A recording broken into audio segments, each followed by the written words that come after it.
A partir de agora vocês estão sendo gravados. Samir, pode iniciar o backup também, tá? É, Ok.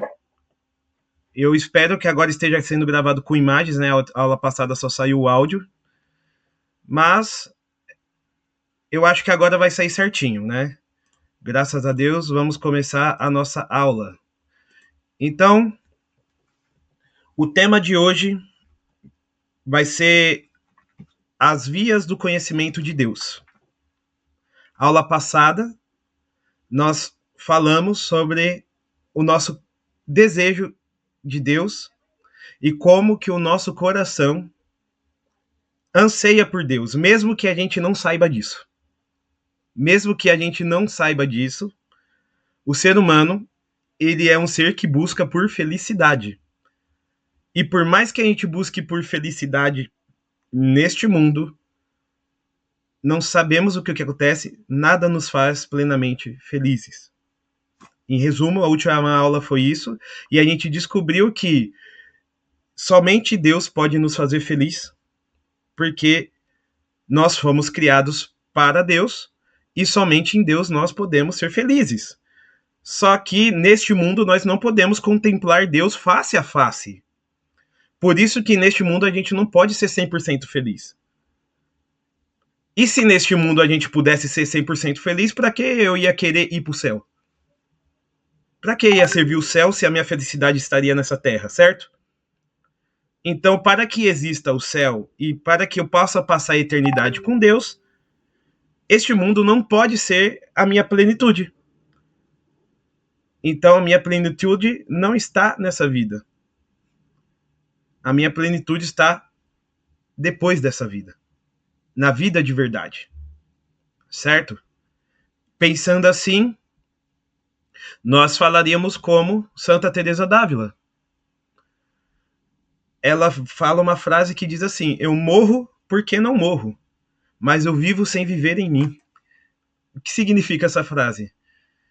Ela diz o seguinte: se o céu é a minha felicidade, eu morro porque eu continuo viva, mas eu vivo sem viver em mim porque eu quero viver pro céu. Então, o que é a morte para o cristão? A morte para o cristão é a alegria de ir para o céu, né? Então, isso nos dá consolação de viver nesse mundo mal, esse mundo malvado, cheio de pessoas ruins, cheio de guerras, certo? Isso nos dá alento. É saber que depois dessa vida, Jesus vai olhar para mim, para você e falar: vinde, benditos do meu Pai, porque tive fome e me desses de comer, tive sede e me desses de beber, estava preso e fosses me visitar, estava nu e me vestisses, certo? Mas muitas pessoas, como eu falei na aula passada, não acreditam em Deus. Você conhece alguém que é ateu? Eu conheço muitos. Eu fiz faculdade de filosofia numa faculdade católica que a cada 10 professores, 7 eram ateus. E os que não eram ateus é porque eram os padres, né? Eram os padres que davam aula lá. Ruth, quer partilhar? Ah, beleza. Então, só que, como que a gente mostra para esse povo que Deus existe? É fácil provar que Deus existe? Se lembra na aula passada que nós dissemos que para Deus ele faz parte da concepção da nossa fé, e fé é acreditar naquilo que a gente não vê, certo? Se eu visse a Deus, eu não teria fé em Deus, porque eu estou vendo. Então, tipo, por exemplo, eu olho a minha mãe. Eu não tenho fé na minha mãe, porque eu vejo a minha mãe. Eu toco a minha mãe, certo? Então, eu não tenho fé na existência da minha mãe. Ela existe, eu sei que ela existe, mas eu vejo pela evidência. Cientificamente, minha mãe existe porque ela está fisicamente no tempo e no espaço. Mas Deus, ele funciona na lógica da ciência? Não, Deus, ele não é abarcado pela lógica da ciência. Deus, ele não tem corpo, certo? Deus, ele é puro espírito, né? Em Jesus Cristo, Deus, ele se faz carne, mas vamos dizer a essência de Deus não é material. Vocês estão entendendo? Então, como que você prova a existência de algo que não tem materialidade? É por isso que em Deus nós temos fé. Mas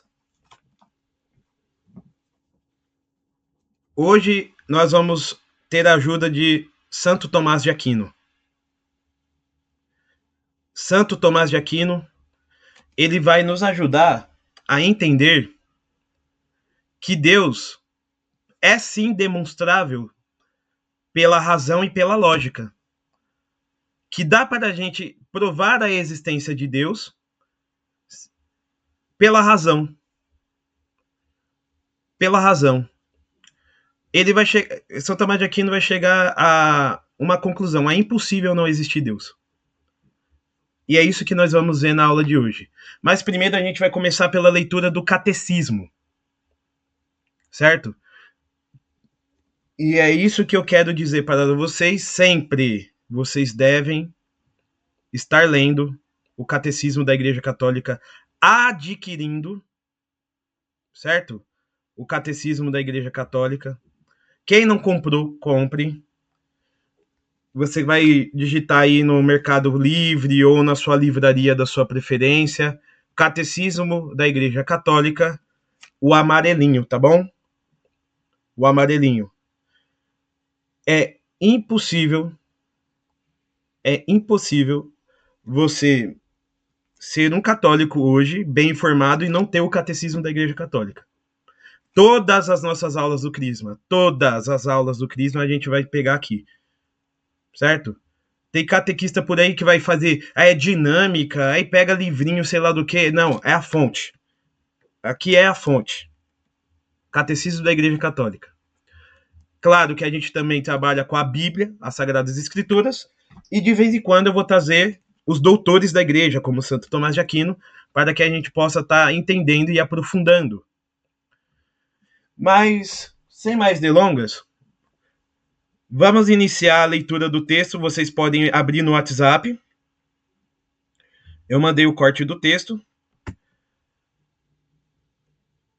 E está aqui, ó. Os caminhos de acesso ao conhecimento de Deus. Número 31. Pode ler, mãe.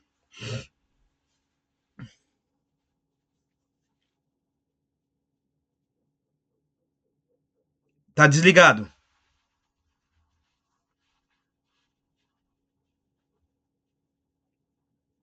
Tá desligado o microfone. Aí, abriu. Os caminhos de acesso ao conhecimento de Deus. Criado à imagem de Deus, chamado a conhecer e amar a Deus, o homem que procura Deus descobre certos caminhos de acesso ao conhecimento de Deus. Também se lhes chama provas da existência de Deus, não no sentido das provas que as ciências naturais indagam, mas no de argumentos convergentes e convincentes que permitem chegar às verdadeiras certezas. Estes caminhos para atingir a Deus têm como ponto de partida criação, o mundo material e a pessoa humana. Pessoal, as provas que eu vou colocar aqui, que provam a existência de Deus, não são provas científicas, certo? A gente não vai colocar Deus num laboratório, né, e fazer uma análise e colocar um relatório aqui, ó, Deus existe porque aqui, ó, um relatório, não. São provas que vão partir da observação da natureza, observação do universo e observação de nós, seres humanos. E eu tenho um alerta para vocês. Essa aula, ela vai ser uma aula bem filosófica, certo? Mas não se assustem se ela for complexa, porque ela vai ser a única aula assim. A partir das próximas aulas vai ser mais simples. Mas por que essa aula é mais complexa? Porque vocês precisam entender que a Igreja Católica, ela não é uma igreja que vive, ela não vai falar Deus existe porque tá na Bíblia, acredite porque não, Deus existe porque não é porque só está na Bíblia. Deus existe porque não tem como Deus não existir. É um princípio racional, é um princípio da razão, da lógica e da natureza. Então, fé e razão na Igreja Católica andam juntos, né? A fé e a razão andam juntos.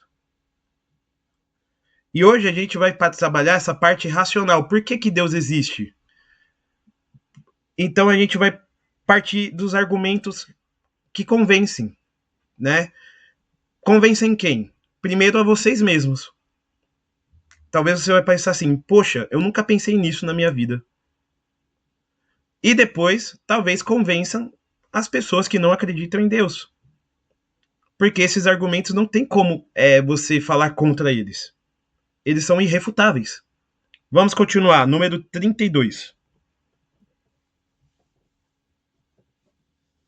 Felipe, pede para a Tamires, que agora eu estou vendo uma outra coisa. Tamires, assume para mim? Sim. Um minuto, professor. Só um minuto. Número 32. Certo. Peraí. Pronto.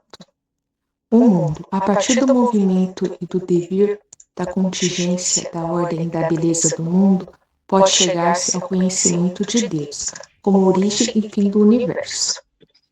São Paulo afirma a respeito dos pagãos.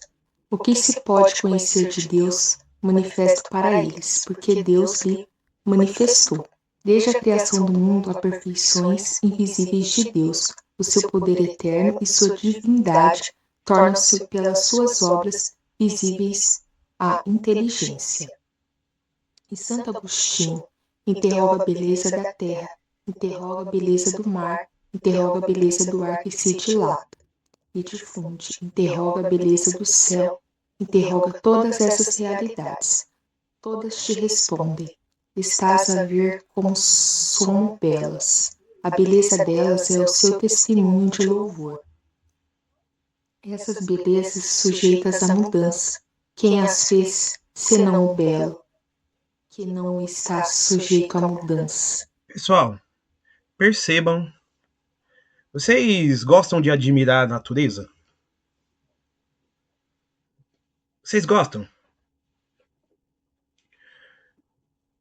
Não é perfeito demais para ser verdade? Olha como que é as coisas. O planeta Terra, ele está no nosso sistema solar. Vou falar de ciência aqui, tá bom? Numa coisa que a gente chama de zona habitável. Se tivesse mais recuado, o nosso planeta seria uma bola de gelo. Se estivesse mais perto do Sol, nós seríamos um planeta deserto queimado, de fogo. Mas a gente está exatamente numa zona habitável onde tem vida. Coincidência? Coincidência? E olha só o tamanho do universo. Bilhões e bilhões de planetas, trilhões de planetas, bilhões de galáxias, e somente o nosso planeta está nessa zona habitável. Aí muitos vão falar, é o acaso. Mas será que o acaso ele teria tanta... Qual seria a probabilidade disso acontecer? Em escala matemática? Não dá nem para fazer uma conta. Então é impossível não ter uma mente que ordenou que isso acontecesse. Olha a perfeição das estrelas. Olha, não só isso, vamos vir para o nosso planeta Terra. Olha os continentes. Olha as florestas. Cada espécie de animal que vive em cada bioma de natureza, cada flor que existe em cada lugar em específico.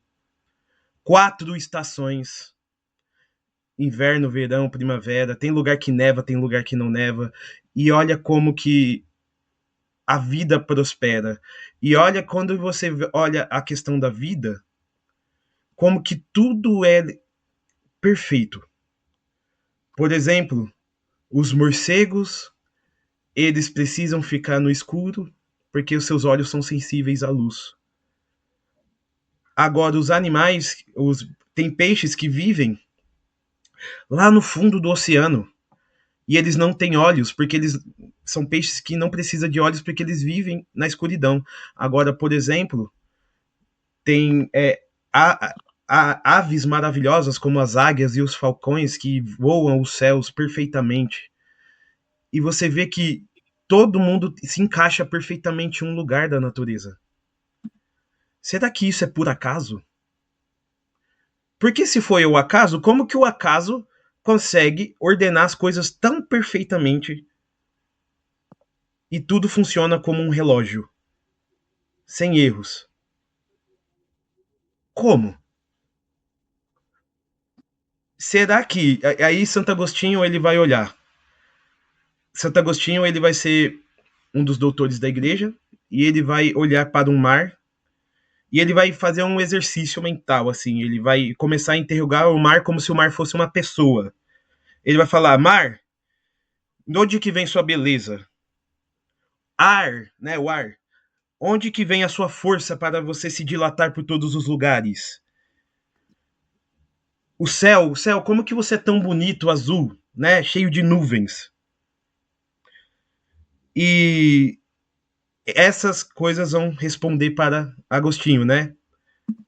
Essas belezas, quem fez, senão o belo? Tudo que tem beleza porque o seu criador tem a beleza máxima em si. Então tudo que é bonito é porque Deus é bonito em máximo e cria as coisas bonitas. Então, você percebe que aqui, até São Paulo na Bíblia fala: eu posso conhecer a Deus olhando para a criação, olhando para o mundo, olhando para o universo, porque não é possível ser tão perfeito. Não é possível tudo ser tão ordenado. Como assim? Como que isso vai ser tão bem ordenado? Se não, com certeza tem alguém que arquitetou isso. Com certeza tem alguém que planejou isso. E olha que vamos falar agora do homem. Falamos da natureza, tá? E o ser humano? E nós? Número 33. Tamires, por favor. O homem, com a sua abertura à verdade e à beleza, com o seu sentido do bem moral, com a sua liberdade e a voz da sua consciência, com a sua ânsia de infinito e de felicidade, o homem interroga-se sobre a existência de Deus. Nessas aberturas, ele detecta sinais da sua alma espiritual, germe de eternidade que traz em si mesmo, irredutível à simples matéria. A sua alma só em Deus pode ter origem. Então, outra prova da existência de Deus somos nós mesmos. Enquanto corpo, enquanto alma. Primeiro, o que é o ser humano? O que é eu e você? Perceba que nós somos os únicos seres que temos racionalidade. Como eu falei na última aula, nós fomos a única espécie que interrogou o que acontece depois da morte, por exemplo. Você já viu um cachorro, gato, leão interrogando o que acontece depois da morte para eles? Não, eles vivem a sua natureza. E quando eles morrem, está tudo bem. Morreu. Agora, o ser humano, ele tem algo diferente dos outros animais. Nós temos algo diferente dos outros animais. E esse algo diferente é justamente o que nos faz ver que Deus existe, que é uma coisa que a gente chama de alma espiritual. Alma espiritual. Nós não somos apenas matéria. E apesar que, se você for olhar o corpo humano, a anatomia, não sei se tem alguém aqui que é enfermeiro da área da saúde, médico, não sei se tem alguém aqui que entende da anatomia humana. Tem alguém aqui que entende da anatomia humana? Paula, você, olhando o corpo humano, tudo não tem uma finalidade e uma função específica? Ou tá tudo ali aleatório por acaso? O que você acha, Paula?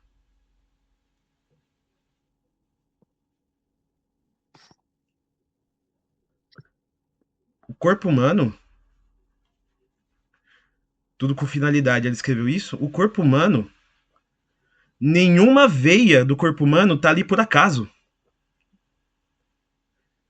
E todos os órgãos do corpo humano, eles foram feitos para manter o relógio do corpo, né? O corpo é como se fosse uma máquina, né? Tudo isso é perfeito demais. Será que é por acaso? Será que isso é por acaso? Como assim? A nossa audição, a nossa visão, as nossas veias. Olha para o seu corpo e veja a perfeição que é, como que cada coisa se encaixa com o outro, como que tudo é conectado, tudo é ordenado. Mas isso aí, a gente só está olhando o material. Agora olha o que nós temos de diferente. Nós podemos se interrogar a natureza, interrogar a nós mesmos, interrogar o sentido das coisas. A alma humana, ela tem uma angústia, uma saudade daquilo que é eterno. Por quê? Porque o ser humano, ele é o que Santo Tomás de Aquino diz, ele é o meio termo da criação. A gente vai aprender nas aulas mais para frente sobre as criações de Deus, a criação de Deus. E Deus criou os anjos, por exemplo. Os anjos são seres criados, inteligentes como nós. Só que eles são 100% espírito. Anjo não tem corpo. Certo? O anjo, ele não tem corpo. E Deus criou os animais. Os animais são 100% matéria. Os animais não têm espírito. Certo? Os animais não têm espírito. A doutrina da igreja, os animais não têm espírito. Certo? Agora, Deus criou o ser humano que é matéria e espírito. E é por isso que o ser humano, diferente de todos os animais, ele é matéria, mas ele tem algo dentro dele que não é matéria, que é eterno, que é a alma, que é imortal, né? Que é a alma. E é por isso que nós vivemos neste mundo, porém nunca satisfeitos e nunca felizes, porque a gente não foi feito para este mundo. Porque a nossa alma, ela indaga sobre Deus. E se nossa alma ela tem dúvidas, e se nossa alma ela tem saudade de Deus eterno, não é possível que esse desejo seja em vão, gente. Então, se eu tenho saudades de Deus, se eu tenho vontade de viver eternamente, só pode ter um Deus eterno para satisfazer essa minha vontade. Então, Deus existe.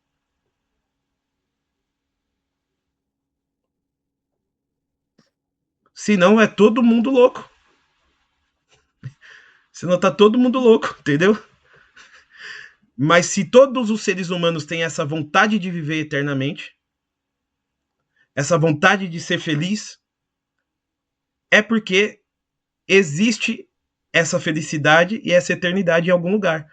E eu não tenho outro nome para falar senão Deus.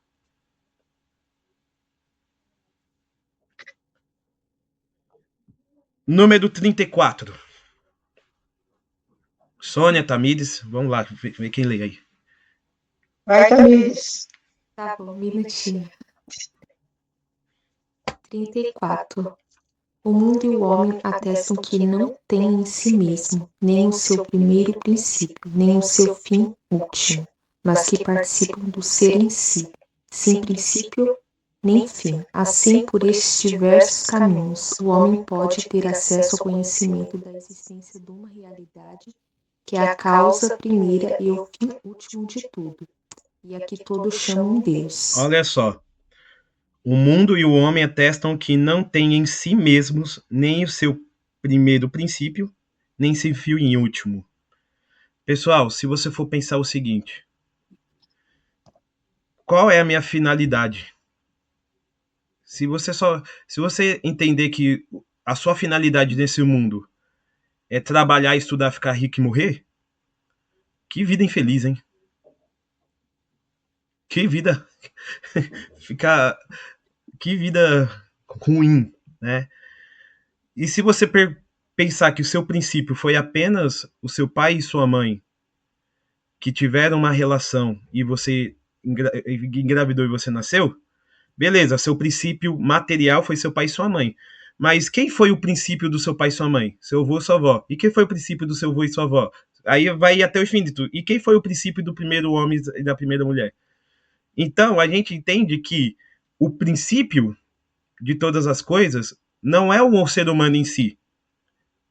E o fim último do ser humano não pode ser o ser humano em si. Entenda, eu vou dar um exemplo aqui bem concreto. Já percebeu que o sentido de qualquer coisa está fora da própria coisa? E eu vou dar um exemplo aqui. Qual é o sentido desta garrafa de água? É ela mesma? O sentido dessa garrafa de água existir é ela ser ela? Ou é ela matar a minha sede? O que vocês acham? Abre o microfone e fala, gente, quem quiser. Qual o sentido da garrafa existir? É ela ser ela mesmo? Ou o sentido está fora dela? Está em quem vai usar a garrafa?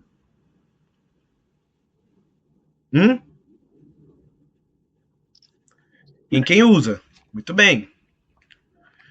Qual é o sentido do celular? É o celular em si mesmo? Não, é quem usa. Qual é o sentido dos óculos? Quem não tem a visão usar. Aí, deixa eu perguntar, qual é o sentido da vida? É a vida em si? Não pode ser. Então, o sentido da vida está fora da vida. Então, se você falar que o sentido da sua vida é sua própria vida, não tem sentido, porque o sentido de todas as coisas está fora da coisa. O sentido da vida está além da vida. E eu chamo isso de Deus. Não sei do que vocês podem chamar, eu chamo de Deus. Então, o sentido de cada coisa está fora da coisa em si. Então, não temos a finalidade de viver neste mundo. Não temos finalidade em nós mesmos. O nosso sentido de viver não somos nós. E o nosso princípio também não é nós. O nosso princípio é Deus e nossa finalidade também é Deus. Fizéstimos para nós, Senhor, e nossa alma não repousará enquanto não descansar em vós. Santo Agostinho. Número 35. Peraí. As faculdades do homem tornam-no capaz de conhecer a existência de um Deus pessoal, mas, para que o homem possa entrar na sua intimidade, Deus quis revelar-se ao homem e dar-lhe a graça de poder receber com fé esta revelação. Todavia, as provas da existência de Deus podem dispor para a fé e ajudar a perceber que a fé não se opõe à razão humana.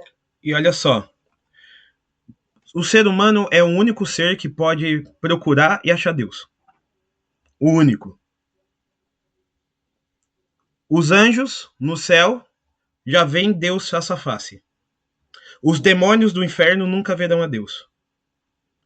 Os animais não têm alma espiritual. Então, por isso, eles têm a finalidade em si mesmo. A finalidade dos animais é viver o seu instinto aqui no mundo. Então, só o ser humano tem essa angústia de estar aqui neste mundo e não se sentir encaixado. Então, só o ser humano tem buscado a razão da sua vida fora dessa vida. Então, só o ser humano busca Deus. Ponto. E isso, você vê que a gente não ficou abrindo Bíblia, a gente não ficou olhando argumentos teológicos. Isso aqui foi tudo filosofia. Tudo argumentos racionais. Mas aqui, Santo Tomás de Aquino, ele vai nos ajudar, e aqui eu preciso que vocês tenham foco total.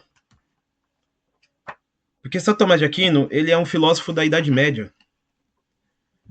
E ele é considerado o maior doutor da igreja. E olha o que vai se dizer.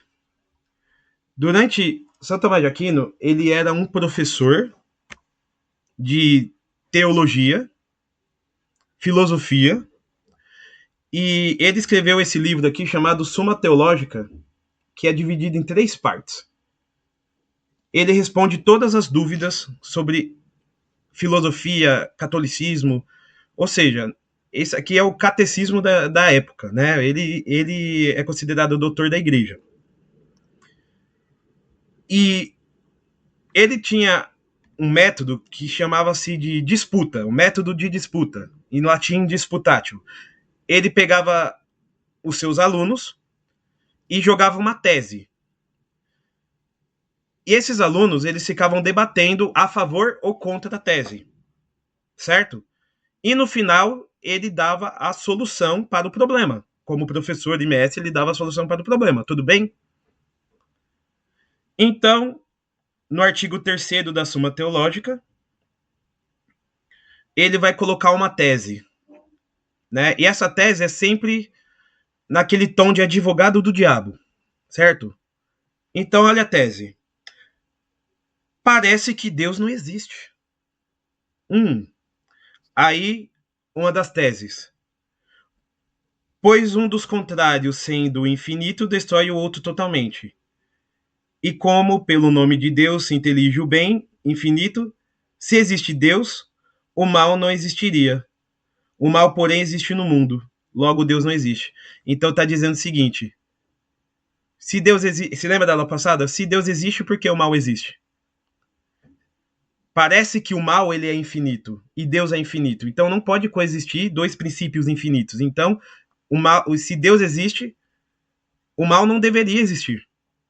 Mas o mal existe, então logo Deus não existe. Segundo argumento que o pessoal fala que Deus não existe. O que se pode fazer com menos não se deve fazer com mais. Ora, tudo que no mundo aparece pode ser feito por outros princípios. Suposto que Deus não exista, pois o natural se reduz ao princípio que é a natureza, e o proposital à razão humana ou à vontade. Logo, nenhuma necessidade há de supor a existência de Deus. Então, aqui está dizendo que tudo na natureza tem uma explicação.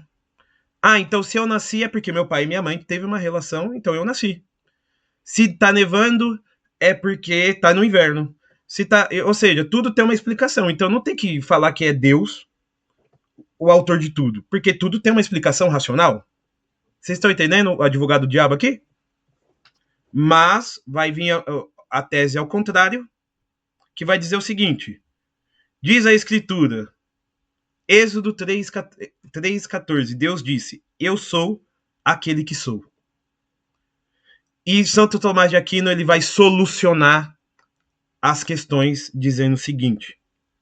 Por 5 vias pode-se provar a existência de Deus. Ou seja, existem 5 caminhos que pode-se provar a existência de Deus. Pessoal, a maioria das pessoas lendo esse texto não iria entender, mas eu sou um professor que estudou muito Santo Tomás de Aquino. Eu fiz 2 TCCs, estudei muito o pensamento de Santo Tomás de Aquino. Mesmo assim, às vezes eu apanho, tá? Mas eu estou aqui para tentar ajudar vocês e que Deus me ajude a ajudar vocês, tá bom? Então, Senhor, tem piedade de mim neste momento. Vamos lá. Que o Senhor me ajude. Vamos lá. Por 5 vias pode-se provar a existência de Deus. A primeira e mais manifestas procede do movimento, pois é certo e verificado pelos sentidos que alguns seres são movidos neste mundo. Ora, todo movido por outro o é, porque nada é movido senão enquanto potencial relativamente àquilo que é movido, e um se move enquanto em ato.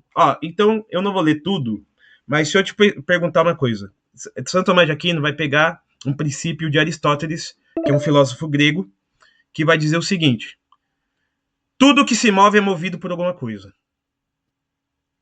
Então, por exemplo, se você chutar a bola pro gol, a bola foi sozinha pro gol? Quem moveu a bola pro gol? Foi o jogador, né? Ou seja, tudo na vida que se move, outra coisa a moveu. Até nós, seres humanos, nós temos uma alma que é movida, o que move o nosso corpo é a nossa alma. Mas a nossa alma também é movida. O que move a nossa alma? Às vezes, a oração, os desejos, aquilo que eu vejo pelos sentidos, move o que eu vou fazer. Ou seja, até a minha alma que move meu corpo é movido por algo no mundo, né? Então, por exemplo, se aqui eu vou dar um puxão de orelha, se eu ficar o dia todo vendo novela, eu vou ter vontade de rezar o rosário? Se eu ficar o dia todo vendo futebol, eu vou ter vontade de ir pra missa? Porque a nossa alma, ela é movida por... Ela tem duas faculdades. Ela tem a faculdade da intelecção e da vontade. A vontade, ela é alimentada pelos nossos sentidos. Audição, visão, paladar. Então, aquilo que a gente alimenta os nossos sentidos, alimenta a nossa vontade, e a nossa intelecção, a nossa intelectualidade, a nossa razão vai desejar aquilo que a nossa vontade e os nossos sentidos alimentam. Então, aquilo que me move é aquilo que eu desejo. Beleza, fechando parênteses. Tudo que se move é movido por alguma coisa. Consegue imaginar alguma coisa que não é movida por outra coisa? Todo ser é movido por outro ser. Agora, se você for fazer um momento de regressão, qual ser que moveu esse ser? Aí você vai encontrar outro ser. E qual ser que moveu esse outro ser? Aí você vai voltando.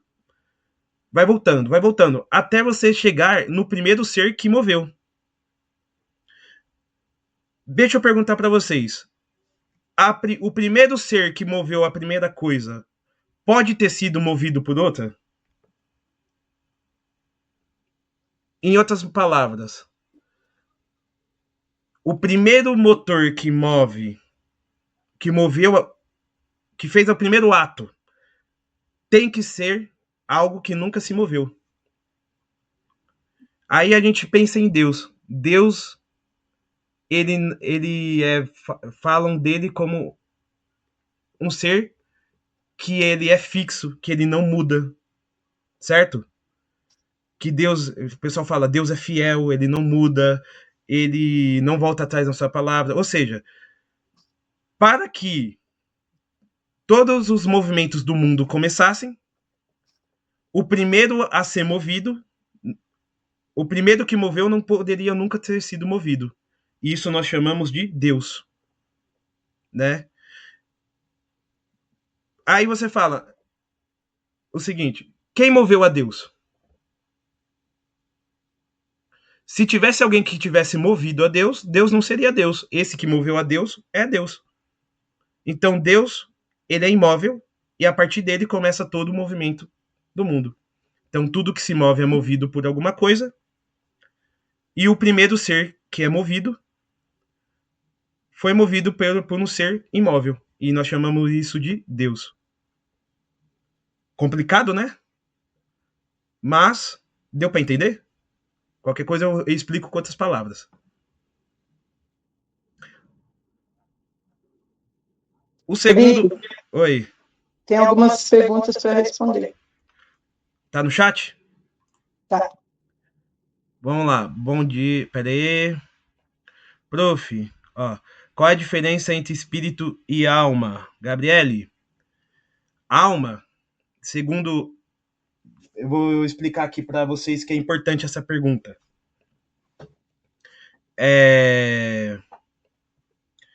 Vamos lá. A alma, como diz os gregos, ela vem do latim psique. É daí que vem a palavra psicologia, certo? E em latim, anima, que significa vida. Então, tudo aquilo que tem vida tem alma. Uma planta tem alma, cachorro tem alma. Ou seja, porque tem vida, certo? Agora, essas almas não são iguais. Segundo Santo Tomás de Aquino, existe 3 potências na alma. Ou seja, a alma, ela tem 3 partes. A parte vegetativa, que é a parte que é responsável pelo ser querer se alimentar, se reproduzir. Então, uma planta, por exemplo, ela tem alma vegetativa, porque ela se alimenta e cresce. Certo? Você rega a plantinha, ela cresce, não cresce? Sim ou não? Sim. Agora tem animais que, como, sei lá, o seu cachorro ou o seu gato, ele tem alma sensitiva e vegetativa também, porque ele come e cresce, não cresce? Mas se você pisar na patinha dele, ele vai te morder, né? Vai doer. A alma sensitiva está ligado a sentimentos, dor, né? É aquilo que sente dor. Uma planta não sente dor, por exemplo. Você nunca vai ver um alface chorar, né? Uma planta. Agora o cachorro, o gato, eles sentem dor, certo? E muita. Agora o ser humano, ele tem a alma intelectiva, a alma espiritual. Ou seja, a alma racional, a alma que tem acesso à eternidade. A alma que nos faz ser imortais. Certo? A alma que a gente quer salvar, a alma que a gente quer colocar lá no céu. Então, a diferença entre espírito e alma é que a alma é o princípio da vida dos seres. Só que a alma espiritual do ser humano, vamos dizer, o espírito é a alma que só o ser humano tem. É a alma eterna, vamos dizer assim. É a alma que é a parte de nós que Deus habita. Não sei se eu consegui explicar. Explica de novo. É a diferença entre alma e espírito. Tudo que é vivo tem alma. Mas o ser humano, além de ser... nós temos as 3 potências da alma. Certo? A gente precisa comer, não tem? Não precisa comer, senão a gente morre de fome. Precisa beber água, senão morre de sede. A gente se reproduz, não se reproduz. Eu tenho 2 filhos, né? A gente sente dor, não sente dor? Entendeu? Muita dor. Principalmente as mulheres no parto. E a gente também... mas a gente tem algo diferente dos outros animais. A gente tem o espírito. Que é essa questão de que nós somos imortais. Então, a nossa alma é um espírito diferente das outras 2 almas, que são vegetativas e... Não, mãe, peraí, não são almas diferentes. A alma humana, ela tem 3 potências. Ou seja, dentro da alma humana, a gente tem a potência vegetativa, sensitiva, mas também a espiritual. Uhum. Ok? Tá. Também a espiritual. Já os animais, eles só têm... Os outros seres vivos, ou eles só tem um, ou os outros 2. Mas só nós tem os 3, ok?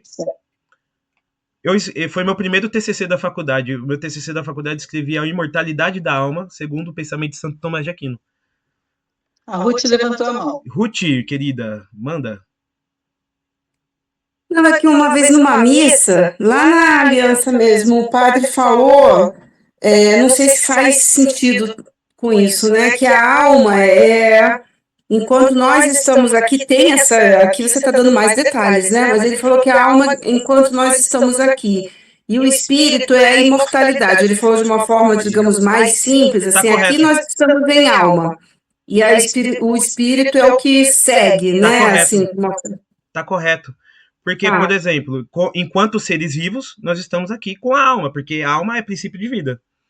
sim, sim, Agora, quando nós morrermos, a gente não vai ter necessidade de comer, nem necessidade de nem sentir dor, nem se reproduzir. A gente só vai ter a parte imortal. Então tá certo, sim. padre.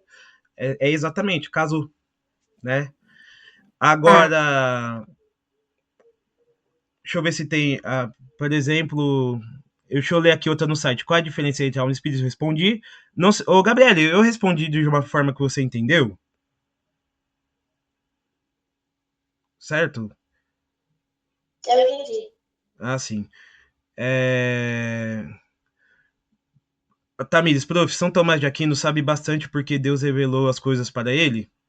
Em certa parte, ele não é que Deus revelou as coisas para ele, é que ele nasceu com um dom extraordinário para reter coisas.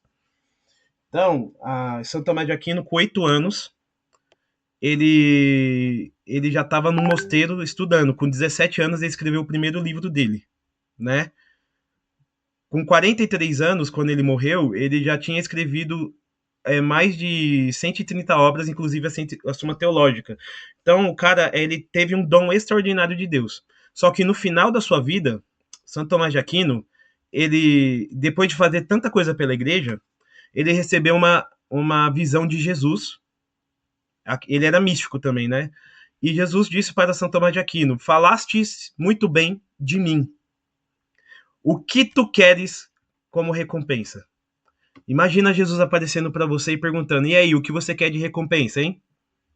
Imagina, essa oportunidade, hein? O que você ia pedir para Jesus? Aí sabe o que o Tomás de Aquino falou? Eu não quero nada a não ser a vós mesmo. Eu não quero nada, Jesus, a não ser a ti mesmo.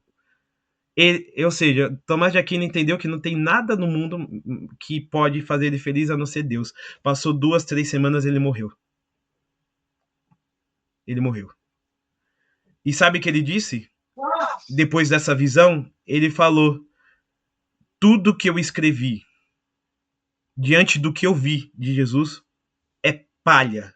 Se quiser botar fogo, pode botar. E é simplesmente essa obra que está iluminando a mente de vocês hoje. Ou seja, o que nós aprendemos aqui no mundo, o que a nossa inteligência pode reter, é pequeno, gente, para o que Deus tem para nos falar. Isso que é o bonito de ser católico. Isso que é o bonito de aprender as coisas de Deus, porque a gente tem essa humildade de saber que Deus, ele está aqui nos iluminando, mas que essa vida é só o começo. A gente vai aprender muito mais lá no céu. Você acha que no céu a gente vai ficar assim? No céu a gente vai estudar muito, tenho certeza. A gente vai estudar diretamente com o professor Jesus, né? E a gente vai aprender aquilo que Deus nos permitir aprender, mas a gente nunca, nem no céu a gente vai saber tudo, tá bom? Tá bom, gente? Porque só Deus pode saber tudo. Porque só Deus é Deus. Gente, vamos trocar de sala, porque aqui tem. Aí eu tenho mais outros argumentos para provar a existência de Deus. Tá bacana a aula? Vocês estão conseguindo entender? Maravilhosa. Olha só, né? Vamos lá. Vamos trocar de sala. Eu tô saindo aqui e vou preparar o próximo link, tá bom? Vamos lá.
É isso aí.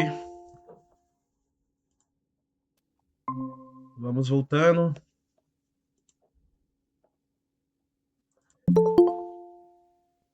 E deixa eu fixar aqui vocês, para que todo mundo veja a minha barba feia. Aí. Pessoal, qualquer dúvida, vão perguntando. Eu amo responder dúvidas. Você viu que eu respondi uma dúvida sobre alma e espírito, que é muito importante, né? Eu até ia tratar disso em outra aula, mas às vezes a gente esquece, né? Então é bom a gente já adiantando algumas coisas também, né? Eu queria te dar uma dúvida, não é sobre alma, não. Perguntar a menina que está escrito Killiger, qual o primeiro nome dela, para mim colocar aqui na presença? Jennifer. Jennifer. Ah, Jennifer. Obrigada, viu? É isso aí, pessoal. A segunda via que Santo Tomás de Aquino. A gente tá aprendendo um monte de via. A gente viu alguns da Bíblia, a gente viu do Catecismo, a gente viu do Santo Agostinho. A gente tá vendo agora de Santo Tomás de Aquino, tá? A segunda via para provar a existência de Deus, eu leio aqui na Suma Teológica, que diz assim. Peraí.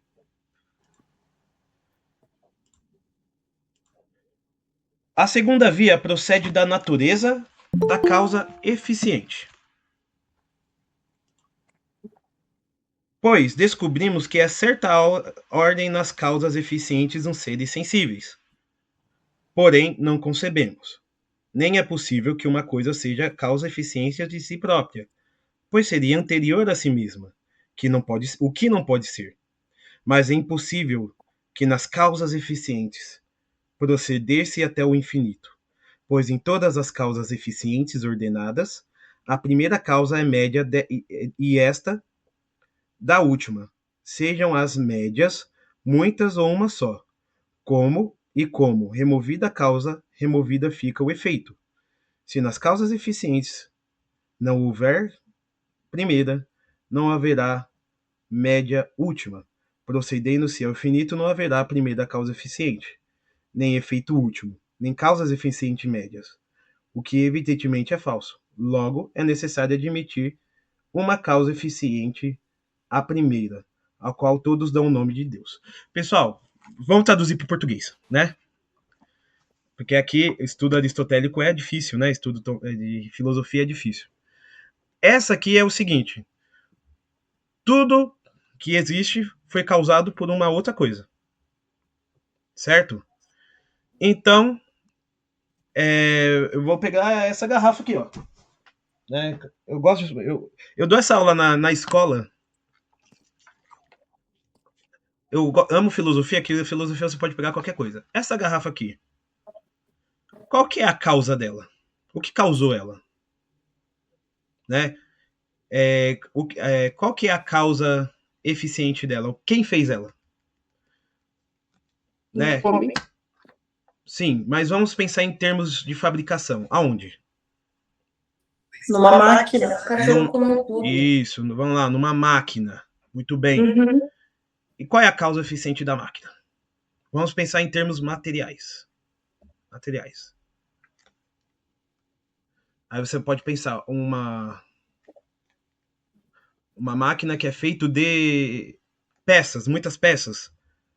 Peças de ferro, peças de petróleo, de plástico. E sim, aí você vai. Aí a gente já viu que um ser se transformou em vários. Aí o que causou essas peças de ferro? De onde que elas vieram? Aí você vai parar, sei lá, numa mineradora do minério, isso. E como que o minério foi para lá? Quem causou o minério? Pedro Moisa. Hein? Quem causou o minério? Vocês podem levar isso aqui para ti.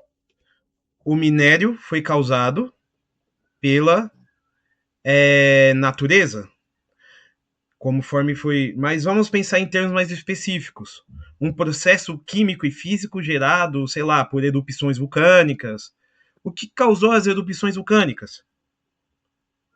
Aí a gente vai chegando, sei lá, em terremotos muito antigos, a gente vai chegando no fim das coisas, ao final das contas, a gente vai chegar no começo do planeta Terra, na formação do planeta Terra.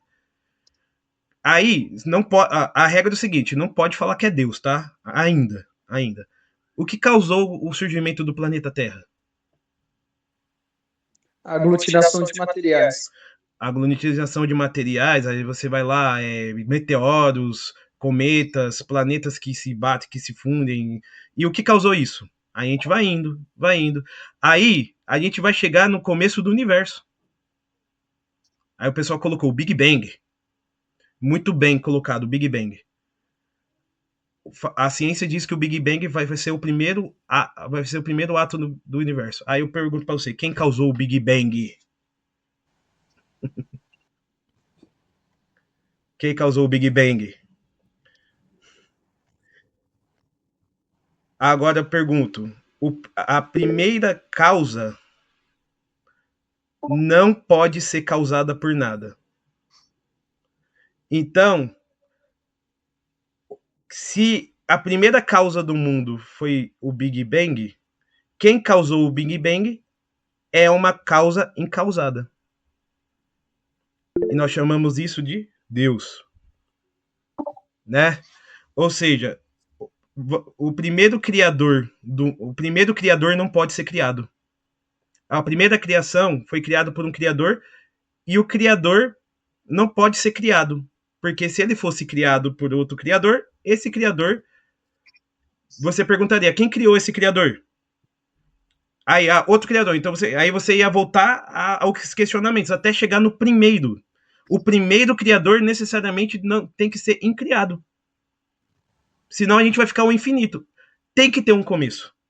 E esse começo da criação tem que ser por algo que não foi criado. E esse ser que é incriado e que passou a criar todas as coisas, nós chamamos de, adivinha só? Deus. Paula?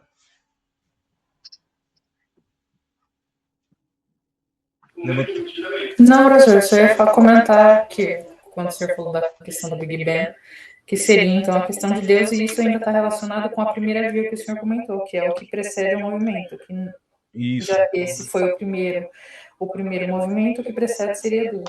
Isso. A primeira e a segunda via de Santo Tomás de Aquino usa a mesma lógica de regressão, né? Então, para que Deus seja Deus, é necessário que ele não seja criado por ninguém. Porque aí você vê você com certeza falou, mãe, papai, mamãe, se Deus criou tudo, quem criou Deus?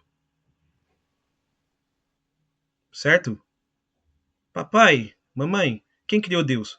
Deus, para ser Deus, ele não pode ser criado por ninguém. Senão, quem criasse a Deus seria Deus. Porque quem tem mais poder? Quem criou ou quem foi criado? Certo? E se Deus ele é onipotente, nada poderia ser maior do que ele. Logo, se Deus existe, ele precisa não ser criado por ninguém. Então, como todas as coisas são criadas, a primeira coisa que criou é incriada. Aí a Tamires fala, certo, e de onde veio Deus? Eis o mistério da fé, filha. Deus é eterno, Deus sempre existiu. Aí, tem certas coisas que se Deus quiser contar para nós no céu, mesmo que ele quisesse contar, a gente não iria entender. Porque nós temos uma inteligência imortal, só que Deus tem uma inteligência eterna. Sabe qual é a diferença de imortal pro eterno? Alguém sabe me dizer qual é a diferença de imortal pro eterno? O imortal. O imortal não morre. Mas o eterno sempre existiu. Isso. O eterno não tem começo. O eterno está acima da concepção de tempo. Até o tempo ele foi criado por Deus. Deus ele existia antes do tempo. Tenta imaginar isso. Não consegue. A nossa mente não consegue, porque a nossa mente foi criada no espaço e no tempo. A gente não consegue transcender isso. Mas o que é o imortal? O imortal, ele é aquilo que teve um começo. Eu e você tivemos um começo. Materialmente falando, eu e você, eu tive meu começo em 1995, materialmente falando. Mas, de 1995 para frente, eu serei imortal. Por toda a eternidade, estarei imortal com Deus. Agora, antes de eu existir, quer dizer que antes de eu existir, eu não, antes de 1995, vai dizer Santo Tomás de Aquino, já que hoje é o dia dele, tá? Santo Tomás de Aquino vai dizer que as coisas existem in rem, ou seja, nas coisas em si mesmos, ante rem, antes das coisas, e pós rem, depois das coisas. O que significa que tudo que existe hoje, antes de existir de verdade, já existia no coração de Deus. Então, eu e você somos eternos em um sentido apenas, enquanto desejo do coração de Deus. Deus sempre nos desejou desde sempre. Olha, você não é qualquer coisa, hein? Deus sempre te desejou desde todo o tempo. Você não é qualquer coisa não, hein? Deus te desejou desde ser da eternidade. Mas enquanto matéria e alma, enquanto criação, nós somos imortais. Porque nós tivemos a nossa alma e a nossa matéria foi criada no espaço e no tempo e vai seguir imortal, né? Para sempre. Profundo, né, gente? Profundo. Eu fico encantado com Deus e seus mistérios. Vocês não ficam? Eu fico, né? Professor, licença. O meu filho começou a chorar e aí eu não consegui ouvir a parte que o senhor falou sobre nós sermos desejados desde toda a eternidade. O senhor pode só explicar isso, por gentileza? Ah, sim. Então, Gabriele, é que assim, eu estava explicando que enquanto corpo e alma, nós somos criados no tempo, né? Ou seja, eu fui criado em 1995 por Deus. Meu pai e minha mãe tiveram uma relação e eu fui criado. Minha alma e meu corpo foi criado e desde então minha alma vai ser imortal. Mas eu existia enquanto desejo no coração de Deus desde sempre. Deus sempre, desde na sua eternidade, Deus sempre me desejou e pensou em mim. Certo? E é por isso que nós devemos ter essa concepção de quanto nós somos amados e desejados por Deus. Entendem? Certo? Isso deveria curar toda a depressão. É porque depressão é uma doença, né? Então a gente tem que tratar com remédios, com terapia. Mas, porque a depressão ela mexe também com o corpo, é hormônio. Mas, por exemplo, se a nossa alma se alegra em ver essas verdades. Mesmo que o nosso corpo não sinta, a nossa alma se alegra. Porque isso aqui é alimento para a alma. Né? É alimento para a alma. Pessoal, terceira via. Procedente do possível e necessário é a seguinte: vemos que certas coisas podem ser e não ser. Podendo ser geradas e corrompidas. Ora, impossível é existirem sempre todos os seres de tal natureza, pois o que pode não ser, algum tempo não foi. Se, portanto, todas as coisas podem não ser, algum tempo nenhuma existia. Mas se tal fosse verdade, ainda agora nada existiria, pois o que é só pode começar a existir por uma coisa já existente. Ora, nenhum ente existindo, é impossível que algum comece a existir, e, portanto, nada existiria, o que evidentemente é falso. Logo, nem todos os seres são possíveis, mas é forçoso que algum dentre eles seja necessário. Pessoal, essa via diz o seguinte: tudo que existe neste mundo poderia não existir, certo? Tudo que existe neste mundo poderia não existir. Esse aqui é o chamado argumento da contingência e da necessidade. O que significa que tudo que existe um dia não existiu, correto? Tudo que existe um dia não existiu. E tudo que existe um dia vai passar a não existir, porque tudo que existe está sobre a lei da corrupção. Por exemplo, nós nascemos, vivemos, envelhecemos e morremos. Enquanto corpo, tá, gente? Enquanto alma, não. Mas pensa, se tudo que existe poderia não ter existido, então nada que passou, tudo que existe passou a existir de uma outra coisa que existe. Por exemplo, você já viu algo sendo criado do nada? Você já viu alguma coisa neste mundo que foi criada do nada? Já viu, até por exemplo, quando o pessoal vai fazer experiência em laboratório para criar uma nova espécie de um animal, ou uma fruta sem semente, vai fazer uma manipulação, precisa ter um modelo anterior para tirar a genética daquilo e fazer uma nova coisa, né? Mas precisa ter uma coisa existente para tirar uma outra coisa. Pois bem, se no mundo de corrupção, de coisas existentes, a gente cria outras coisas existentes, a primeira coisa que gerou as outras coisas sempre existiu.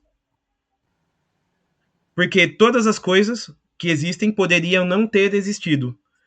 Necessariamente a primeira coisa que existiu sempre existiu para que as outras coisas pudessem existir. E nós chamamos isso de Deus. Nós chamamos isso de Deus. Deus é o único necessário, então. Sabe quais as consequências disso? Se Deus quisesse, a gente não existia. Mas ele quis. Se Deus ele quisesse, ele e falasse, vou dormir, vou tirar um cochilo. Pum, acabou tudo.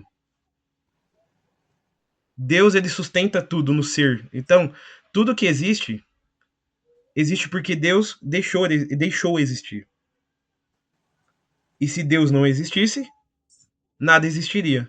Mas Deus existe e a existência de Deus ela é necessária. Então, se Deus existe, ele sempre teria que ter existido para que todas as coisas que existem hoje pudessem existir.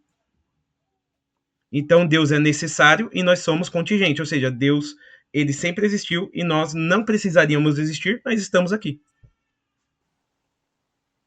Isso é amor, isso é misericórdia, isso é bondade, mas estamos aqui. Aí vai dizer a passagem bíblica que eu esqueci, né? Quem quiser me lembrar. Quem é o homem para que Deus se lembre dele, né? Tá na Bíblia isso, eu só esqueci o livro. Né? Quem é o homem para que Deus se lembre dele? Quem somos nós? Se Deus quisesse, a gente nem existiria. E a gente se acha na razão de brigar contra Deus. Ah, isso é injusto. Quem somos nós? Nós somos poeira cósmica. Mas é uma poeira cósmica que Deus ama tanto, né? Que Deus cuida tanto, né? Que Deus dá a vida, derrama o sangue por essa poeira cósmica que somos nós. Pode você ver que as coisas de Deus não seguem a lógica humana. Quarta via.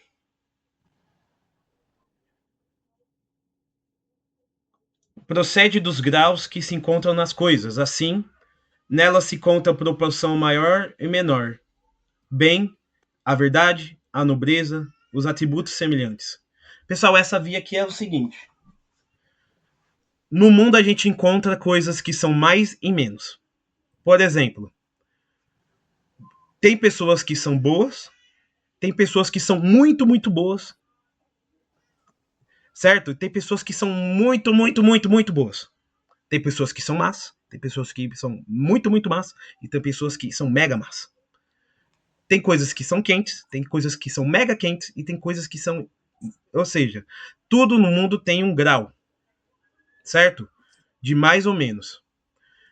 Deixa eu perguntar para vocês. Se no mundo tudo tem graus de mais ou menos, qual que é o máximo desses graus e onde que a gente encontra o máximo desses graus? Por exemplo, qual que é o máximo do calor? Certo? A gente poderia dizer que é o Sol, né?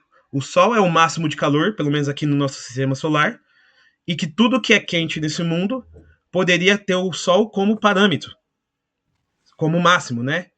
Agora, tudo que é bom, tudo que é belo,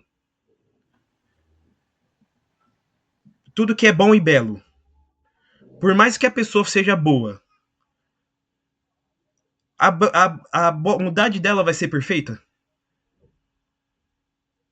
Por mais que a pessoa seja bonita, a beleza dela vai ser perfeita? Ou seja, a gente vê que, por mais que os graus das coisas sejam perfeitos, sejam máximos, não chega à perfeição das coisas. Então, se nossa alma busca a perfeição das coisas, quer dizer que, em algum ser, a perfeição dessas coisas deve existir. E nós chamamos isso de Deus.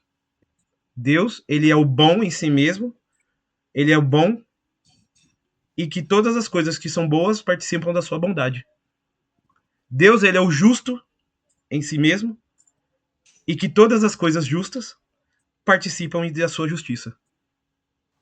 Mais ou menos. Então, quanto mais você é justo, mais você é perto da justiça de Deus. Quanto mais você é bom, mais você é bom perto da bondade de Deus. Assim como mais você é quente, mais você é perto da quentura do sol, entendeu? Essa é a lógica. E a quinta e última via, o governo das coisas. Pois vemos que algumas coisas, como os corpos naturais, que carecem de conhecimento, operam em vistas de um fim, o que se conclui de operarem sempre ou frequentemente do mesmo modo, para conseguirem o que é ótimo, donde resulta chegarem ao fim, não pelo acaso, mas pela intenção. Pessoal, pense o seguinte, esse argumento eu acabei já adiantando, é que tudo que tem nessa vida, nada é por acaso, tudo tem uma finalidade, né? Tudo que temos nessa vida tem uma finalidade, nada está aqui por acaso. Então o planeta está no lugar correto, né? Nem mais para frente, nem mais para trás, a gente não está nem congelando, nem queimando, o planeta está na zona habitável. Os nossos olhos veem o que nós precisamos ver, nossos ouvidos escutam o que precisa escutar, e tem tanta perfeição e lógica na vida e na natureza, na criação, que isso é uma assinatura de um criador. Assim como você olha o quadro do Michelangelo na Mona Lisa e você vê que assim, e você percebe que o criador é Leonardo da Vinci, você olha para a natureza e as coisas ordenadas, vê a sua beleza e vê que tudo funciona bem, você vê que o artista dessa obra é Deus. Certo? E da onde vem a resposta à primeira objeção? Se lembra da primeira objeção? Se Deus é bom, por que existe o mal? Então Tomás de Aquino vai dizer, como diz Santo Agostinho, Deus sumamente bom, de nenhum modo permitiria existir algum mal nas suas obras, se não fosse onipotente e bom mesmo para tirar o mal do bem. Logo, pertence à infinita bondade de Deus permitir o mal para deles fazer jorrar o bem. Então, se o mal existe no mundo, é porque Deus pode tirar o bem do mal. Se existe mal no mundo, é porque Deus pode tirar o bem do mal. Genial, Santo Tomás de Aquino, né? E resposta segunda.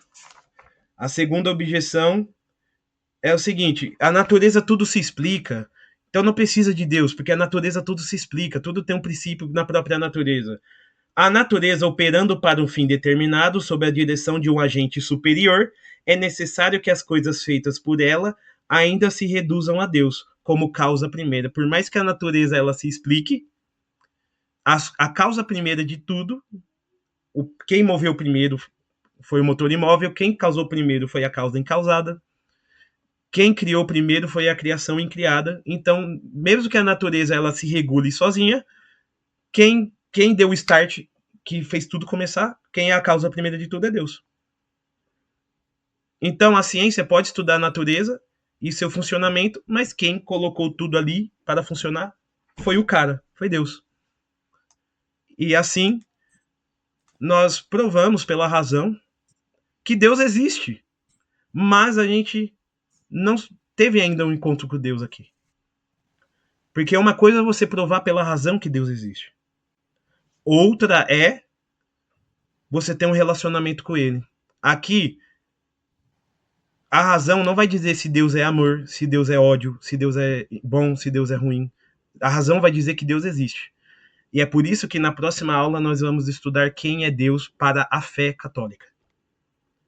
A próxima aula a gente vai falar da Trindade. Vamos falar da Santíssima Trindade. Vamos falar quem é o Pai, quem é o Filho, quem é o Espírito Santo. E a gente vai entrar, propriamente dita, na catequese, a gente vai entrar no creio, né? A gente vai falar sobre a nossa fé. E a gente vai conhecer o que a igreja ensina sobre Deus. A razão diz, não é possível que esse mundo perfeito e ordenado seja por acaso. Isso a razão nos diz. Agora a fé vai nos dizer quem é a pessoa Deus. Porque Deus é uma pessoa. E como que essa pessoa quer se relacionar com você. Aí é a fé. Aí você tem que crer. Aí você tem que se render diante dele. Amém? E a aula de hoje foi essa, gente. Obrigado pela atenção. E eu vou estar aqui interrompendo a gravação